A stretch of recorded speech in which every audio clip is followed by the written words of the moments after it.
Hey guys, today we're going to be looking at a very special Grand Seiko watch which I've been waiting for a very long time. This is the Grand Seiko SBGE303, otherwise known as the Takashimaya Yokohama limited edition. Takashimaya is a department store in Japan, so since they have their store in Yokohama, they have many models which different aspects of specifically Yokohama.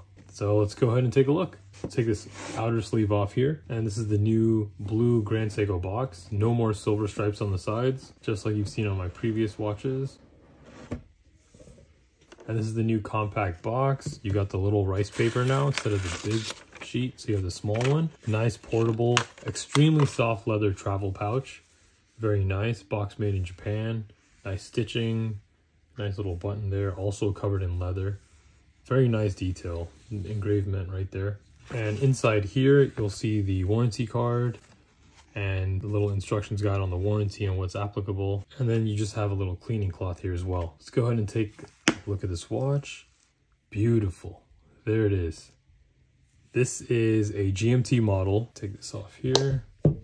So this is Grand Seiko's famous sport line of GMT, and just like their previous GMT, this one has the two-tone bezel, not the solid one, and it has a very beautiful striking green dial. It's almost like a pistachio green dial, and you can see this is the upper portion being dark green and the lower being white with green numbers. Really cool. And just like the latest new green GMT, the Peaks, that one has the exact same bezel as this. So they recycled the bezel and they changed the dial. So that one had kind of like the brushed dark green dial. This one has a very classic sunburst, but it's the color that just makes this one so sought after and so nice. This is a very light pistachio color green, and it is just absolutely beautiful. This one has the spring drive, so you see that very smooth second hand sweeping.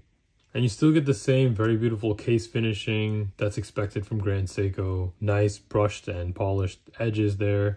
Decent bracelet. Typical Grand Seiko bracelet, nothing special, but you know, still decent quality. And you get the sport clasp as opposed to the other Grand Seiko watches. And on the back, you just get the lion with a closed case back, and it says limited edition up there. But nonetheless, very sporty, very cool. What I do love about these are they are sport watches through and through. So even though this is just a GMT watch, it is also a diver. This is rated at 200 meters. So it is a diver and a GMT. Not like Rolex's GMT, which is only rated to 100 meters. This is a full-on diving watch with 200 meters of water resistance, as well as a full bi-directional GMT bezel and GMT hand. Very nice, very good specs. Now, another thing I want to say is this watch is limited to only 50 pieces. So as far as limited edition Grand Seikos go, this is on the low side or the low end of the number spectrum. So you won't see many of these in the market floating around, if any at all. In Japan, I've contacted many people from there, and everyone's telling me that this is probably the hottest and most sought after Grand Seiko limited edition in a very long time. They said that this one was right up there with the blue Ginza, which I believe came out last year with the Ginza map on the dial, on the light blue dial. And that watch is probably one of the hottest, if not the hottest Grand Seiko model. This is kind of going for the same numbers. In Japan, they're calling this the Matcha Latte because of the light colored dial of the green. If you ever seen a matcha green tea with milk in it, or you know, a matcha latte, it kind of has this exact same light green shade. So that is the nickname that its hometown of Japan has given it. So I'm kind of just running with that as well. The reason this watch is this green color is because Takashimaya wanted to do a collab which represented the overall city landscape of Yokohama. As many of you might not know, Yokohama is more of like the suburb as opposed to the main hustle and bustle city of Tokyo. So they have more greenery and normal houses, and you know, it's where the locals kind of live when most people will work in the city and they'll come back to Yokohama to live. So Yokohama has a lot of trees and greenery as opposed to main Tokyo in the heart of the city where that's just straight buildings and concrete. So they wanted something that represented that greenery, and this GMT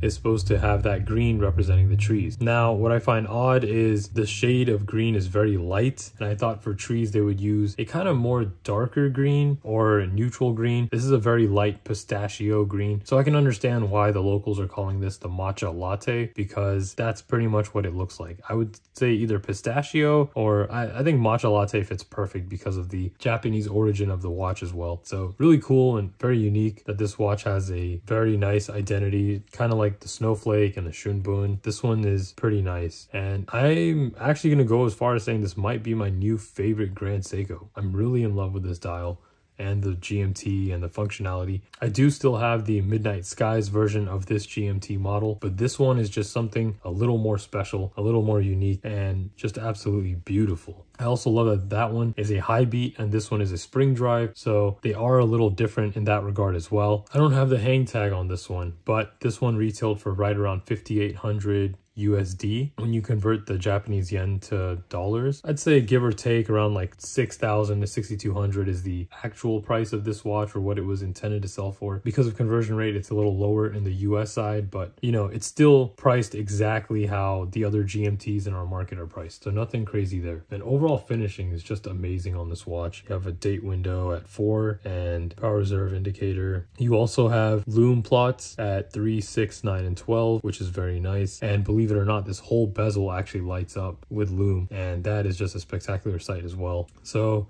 let's get it on wrist and see how it fits. All right guys, here it is on my 6.5 inch wrist. My wrist is very small, yes I know, but believe it or not, this is like a 44.5 and it fits absolutely perfect. I can still see some bracelet on both sides. It's hard to see from this angle, but if I had like a mirror or something, you could see that it actually fits much nicer. This angle will always make a watch look big no matter what it is. So I would say even from this angle, it doesn't look like it's eating my wrist. It actually looks really good when you're looking from the outside. I think it contours with the wrist perfectly. It kind of wraps around. The lugs are curved, so it hugs your wrist. It actually fits me a lot better than my Rolex Submariner because that one has a very flat back end. So it feels like a larger watch than this one. Surprisingly, when the light hits this, the dial and the bezel just look absolutely beautiful. The green on the top is more of like a British racing green, but then when the light hits it, it turns to more of a regular green, like a lighter shade. It looks absolutely beautiful, guys. And the dial, that is just a beautiful color dial. This color green, I mean, green's been in for a couple of years now, but this is just an amazing shade of green. And it's just a subtle sunburst effect. So there's no like crazy texture or pattern, just a simple sunburst, but it looks so great. Grand Seiko can do wonderful dials and they can do simple dials wonderfully as well. So that's another thing to keep considered when you're buying something like this. With only 50 pieces limited, that is even smaller than the last Ginza watch that came out. So I expect prices for these to skyrocket. I know the market for Grand Seiko is kind of weird. Most of the time you can pick it up for under retail, especially limited editions that are sitting in boutiques will typically go below MSRP, but for sought after watches, they will rise in price quick. And I've seen listings for these already in Japan and they're pretty high. I've even seen some as high as 20 to 30,000, which is ridiculous. From all my peers in Japan, they've told me that when I was even trying to get an allocation for this, most places that outsource watches sold out quick because of the long list of people that were trying to get this. And within the first 15 minutes, I think Takashimaya even said they sold out of lottery tickets or allocations as they call it. And it was extremely hard to get this watch unless you were there or you had someone source it for you in person. That was the only way. It started in like August, and then October is when they actually started getting deliveries of watches, and I finally got mine, and it was a long wait, and I've had this on order for so long, and I'm just so happy it finally came, and absolutely fantastic. All right guys, let me know what you guys think, and see you guys next time.